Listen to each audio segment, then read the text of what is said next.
Hello student, welcome to our YouTube channel commerce efficiency. आज की class में cover करेंगे डिफरेंस क्या अकाउंटिंग कंसेप्ट और अकाउंटिंग कन्वेंशंस में। इसे लास्ट क्लास में हमने कंप्लीट कर लिया है अकाउंटिंग कंसेप्ट। अगर अभी तक आपने लास्ट क्लासेस नहीं देखिए ताकि आपकी स्टडी में कंसिस्टेंसी बनी रहे। अगर अभी तक आपने मेरे यूट्यूब चैनल कॉमर्स एफिशिएंसी को सब्सक्राइब नहीं किया, सब्सक्राइब कीजिए और बेल आइकन जरूर प्रेस कीजिए ताकि जब भी मैं न्यू वीडियोस अपलोड करूं सबसे पहले नोटिफिकेशन आपके पास है। आप वीडियोस को देखकर आपकी स्टडी बूस्ट अप हो। कवर करते हैं कि अकाउंटिंग कन्वेंशंस क्या होती हैं। अकाउंटिंग कन्वेंशंस ये अकाउंटिंग की कस्टम होती हैं। कस्टम क्या होते हैं कि जैसे हम लोग हैं, आम जनता है, हमारे भी कुछ कस्टम होते हैं जिन्हें हम फॉलो करते हैं।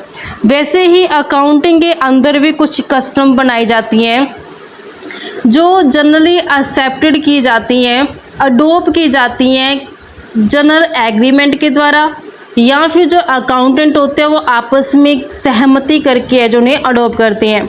जो अकाउंटिंग कन्वेंशन होती है ये अकाउंटिंग कंसेप्ट से डिफरेंट होती है। क्यों डिफरेंट होती है, तो इसके कुछ डिफरेंट है यहाँ पे बताए गए हैं। सबसे पहले आते हैं लीगल पोजीशन।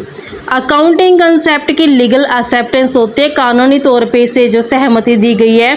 जबकि अकाउंटिंग कन्वेंशन जो होती हैं ये जो अकाउंटिंग कन्वेंशन ये गाइडलाइन होती है जो बेस्ड होती है कस्टम, यूसेज और जनरल एग्रीमेंट के ऊपर।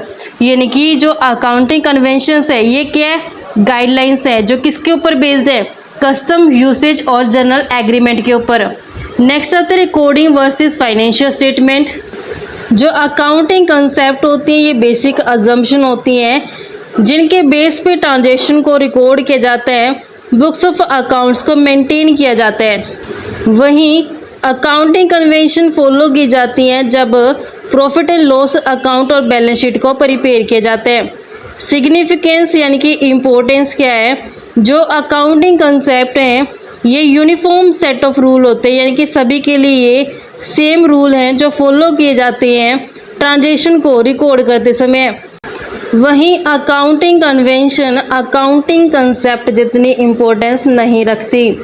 रोल ऑफ पर्सनल कि जो अकाउंटिंग कंसेप्ट होते हैं इसमें किसी भी तरीके का पर्सनल जजमेंट है या फिर इंडिविजुअल बायसनेस है जो नहीं किया जा सकता।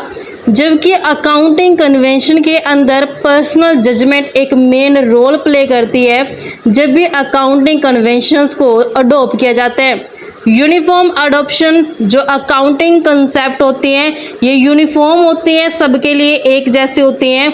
जो डिफरेंट एंटरप्राइज होती हैं वो यूनिफॉर्म अडॉप्शन करती हैं अकाउंटिंग कंसेप्ट को। जबकि जो अकाउंटिंग कन्वेंशन है ये हर एक एंटरप्राइज की अपनी अलग होती है, इसमें किसी भी तरीके की यूनिफॉर्मिटी है जो नहीं पाई जाती, क्योंकि हर एक एंटरप्राइज की अपनी कस्टम यानी कि अपनी कन्वेंशंस है जिस कारण से यहाँ पे यूनिफॉर्मिटी की जो कमी पाई जाती है।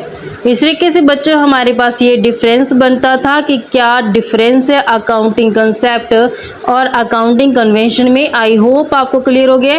नेक्स्ट क्लास में कवर करेंगे कि अकाउंटिंग कन्वेंशन होती क्या है, डिटेल में कवर करेंगे इस कंसेप्ट को। ऐसे ही रेगुलर क्लासेस के लिए आप मेरे यूट्यूब चैनल कॉमर्स एफिशिएंसी को सब्सक्राइब करें, बेल आइकन जरूर प्रेस करें ताकि जब भी मैं न्यू वीडियोस अपलोड करूं सबसे पहले नोटिफिकेशन आपके पास जाए, आप वीडियोस को देखें और आपकी स्टडी बूस्ट अप हो।